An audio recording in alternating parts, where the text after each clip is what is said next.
To recover deleted sticky notes on Windows, start by going to the Start menu and typing in Sticky Notes.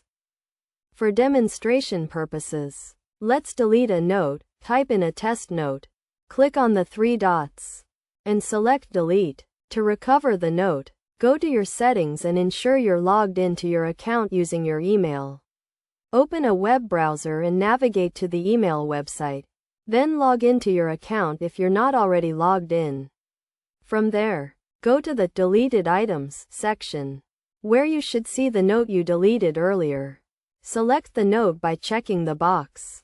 Then click on Move to and choose a folder. You can move it to the inbox, archive, or create a new folder. To create a new folder, select Move to a different folder. Provide a name, such as Note Deleted, and click Save. Once you've moved the note to the new folder, click on it, copy the text, and paste it back into your sticky notes. This process allows you to recover your deleted sticky notes and restore them to their original location.